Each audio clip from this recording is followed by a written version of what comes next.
I started collecting ads and talking about the image of women in advertising in the late 1960s. As far as I know, I was the first person to do this.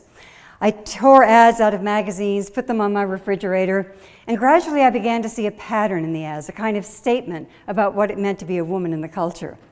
I put together a slide presentation and began traveling around the country. In 1979, I made my first film, Killing Us Softly, Advertising's Image of Women, which I've remade 3 times since then. These were some of the ads in my original collection, a long time ago. Feminine odor is everyone's problem. If your hair isn't beautiful, the rest hardly matters. Honey, your antiperspirant spray just doesn't do it. And I'd probably never be married now if I hadn't lost 49 pounds, which one woman told me was the best advertisement for fat she'd ever seen. I'm going to do a very abbreviated version of this talk, of course, today, but I want to begin with the question that I most often get asked, which is, how did you get into this? What got you started? Many factors in my life led to this interest. I became active in the second wave of the women's movement right away in the late 1960s. I'd worked in media. I spent a year in London working for the British Broadcasting Corporation and a year in Paris working for a French film company. This sounds much more glamorous than it was. I was a secretary. In those days, options for women were very limited. I was a secretary, I was a waitress, but I did have one other option that I rarely talk about. I was encouraged to enter beauty pageants and to model. This is artfully cropped to make it look as if I won. I was in fact the runner-up. This was my first ad, and I think the car tells you something about how long ago this was. And this ran in a London newspaper. So modeling was one of the very few ways that a woman could make money in those days. It was very seductive. But for me, it was also alienating. It was soul-destroying. There was a whole lot of sexual harassment that came with the territory. So I didn't follow that path. But it left me with a lifelong interest in the whole idea of beauty and the power of the image. Since that time, advertising has become much more widespread, powerful, and sophisticated than ever before. Babies at the age of 6 months can recognize corporate logos, and that's the age at which marketers are now starting to target our children. At the same time, just about everyone feels personally exempt from the influence of advertising. So wherever I go, what I hear more than anything else is, well, I don't pay attention to ads, I just tune them out. They have no effect on me. I hear this most often from people wearing Abercrombie t-shirts, but that's another story. The influence of advertising is quick, cumulative, and for the most part, subconscious. Ads sell more than products. Now, in many ways, we've obviously come a long way. But from my perspective of over 40 years, the image of women in advertising is worse than ever. The pressure on women to be young, thin, beautiful is more intense than ever before. It's always been impossible. Years ago, the supermodel Cindy Crawford said, "I wish I looked like Cindy Crawford." She couldn't, of course. No one can look like this, but it's really impossible today because of the magic of Photoshop, which can turn this woman into this woman and then try to make us believe that an anti-aging cream can do this.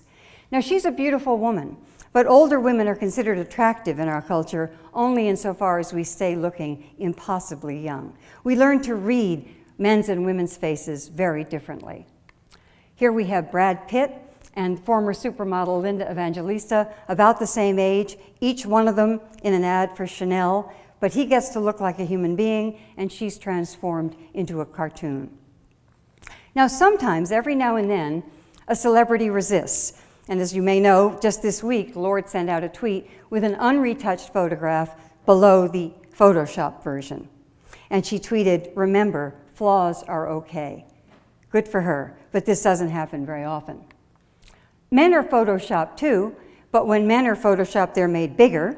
Andy Roddick laughed when he saw the bulked up arms on this cover photo and suggested they should be returned to the man they belong to. The obsession with thinness is worse than ever because of Photoshop. Her head is bigger than her pelvis. This is an anatomical impossibility. The actual model for this ad was fired for being too fat, and they used Photoshop to create this freakish image.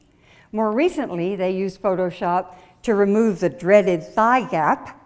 Unfortunately, they also removed a very important part of her body. So the image is impossible for everyone, but particularly for women of color, who are considered beautiful only insofar as they resemble the white ideal. Light skin, straight hair, Caucasian features, round eyes. Even Beyoncé's skin is lightened in ads. The image isn't real. It's artificial, it's constructed, it's impossible. But real women and girls measure ourselves against it every single day. Of course it affects female self-esteem, and it affects how men feel about the very real women in their lives. Women's bodies are dismembered in ads, and ad after ad for all kinds of products. And sometimes the body is not only dismembered, it's insulted, as in this amazing ad that ran quite a few years ago in a lot of women and teen magazines. This is the whole ad, and I'll read you the copy. Your breasts may be too big, too saggy, too pert, too flat, too full, too far apart, too close together, too A-cup, too lopsided, too jiggly, too pale, too padded, too pointy, too pendulous, or just too mosquito bites. But with depth styling products, at least you can have your hair the way you want it. It is ludicrous, but this ran in teen magazines. Teen magazines target 12-year-old girls. Here they're saying to 12-year-olds, your breasts will never be okay. So our girls are getting the message today so young that they have to be incredibly thin and beautiful and hot and sexy, and that they're going to fail, because there's no way to measure up to this impossible ideal. The self-esteem of girls in America often plummets when they reach adolescence. Girls tend to feel fine about themselves when they're 8, 9, 10 years old, but they hit adolescence and they often hit a wall. And certainly part of this wall is this terrible emphasis on physical perfection. Men's bodies are very rarely dismembered in ads, more than they used to be, but still it tends to come as a shock. This ad ran about 20 years ago in Vanity Fair. These are all from the national mainstream media. And it was one of the first examples of turning men into sex objects. But when this ad ran, about 20 years ago, the ad was so shocking that the ad itself got national media coverage. It's a good thing it got some coverage, I suppose. Reporters called me up from all around the country and said, look, they're doing the same thing to men they've always done to women. Well, not quite. They'd be doing the same thing to men they've always done to women if there were copy with this ad that went like this. Your penis may be too small, too limp, too droopy, too lopsided, too narrow, too fat, too pale, too pointy, too blunt, or just 2 inches. But at least you can have a great pair of jeans. It would never happen, nor should it. And believe me, this is not the kind of equality I'm fighting for. I don't want them to do this to men any more than to women. But I think we can learn something from these two ads, one of which did happen, one of which never would. And what they show us very vividly is that men and women inhabit very different worlds. Men basically don't live in a world in which they're, well, let me move on to another. There are stereotypes that harm men, of course, but they tend to be less personal, less related to the body. However, men are objectified more than they used to be, but there really aren't consequences as a result of that.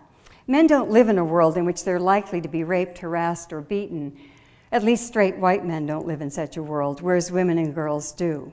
When women are objectified, there's always the threat of sexual violence. There's always intimidation. There's always the possibility of danger. And women live in a world defined by that threat, whereas men simply do not. The body language of women and girls remains passive, vulnerable, submissive, and very different from the body language of men and boys. And probably the best way to illustrate that is to put a man in a traditionally feminine pose. It becomes obviously trivializing and absurd. Grown women are often infantilized in ads, and increasingly, little girls are sexualized. Now, I've been talking about this for decades. I wrote a book about it, and it's getting worse. This little girl is 9, and this is happening in a culture in which there's widespread sexual abuse of children. Images like this don't cause this problem, but they certainly normalize very dangerous attitudes towards children. Padded bras and thong panties are sold for 7-year-olds in major department stores, and the latest product, high heels for babies. Not to leave boys out, you can get t-shirts for your toddlers that say things like Pimp Squad.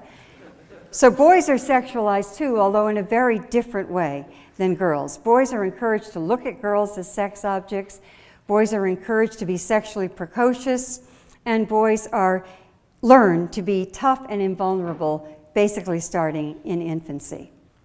Basically, we allow our children to be sexualized, but we refuse to educate them about sex. The United States is the only developed nation in the world that doesn't teach sex education in its schools, but our kids are getting sex education. They're getting massive doses of it, but they're getting it from advertising, the media, the popular culture. This is an ad for jeans, although something seems to be missing. But each one of these ads for major international products, major mainstream media, very graphic. The problem isn't sex, it's the culture's pornographic attitude towards sex, the trivialization of sex. And nowhere is sex more trivialized than in advertising, where by definition it is used to sell everything. Whatever you're giving him tonight, he'll enjoy it more with rice. I don't think I'm particularly naive, but I haven't figured out yet what the hell you do with rice, you know. Maybe it's wild rice. One woman shouted out, she just hoped it wasn't minute rice.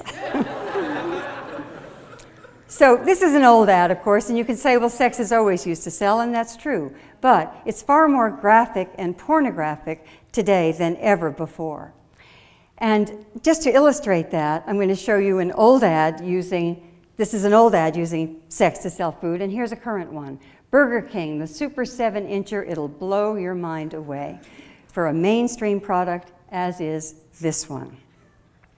Now, all of these images, I think, are actually profoundly anti-erotic, because in advertising and the popular culture, sexuality belongs only to the young and beautiful. If you're not young and perfect looking, you have no sexuality. And this makes most people feel less desirable. How sexy can a woman feel if she hates her body? The internet has given us all easy access to pornography these days, and as porn becomes more available and acceptable, the language and the images of porn become mainstream. Young celebrities emulate the porn stars, and these days you can get your little girl a pole dancing doll. Girls are encouraged to present themselves as strippers and porn stars, to remove their pubic hair, and to be sexually available while expecting little or nothing in return. And at the same time, they're insulted.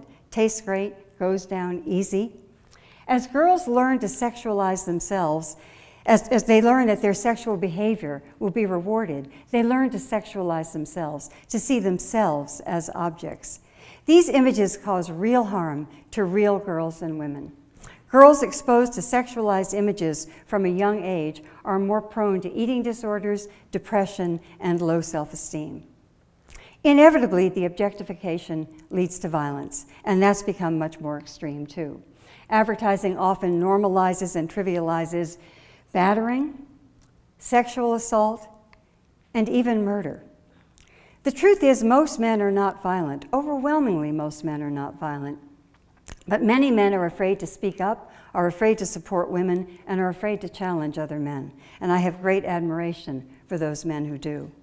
These ads don't directly cause violence against women, but they normalize dangerous attitudes, and they create a climate in which women are often seen as things, as objects.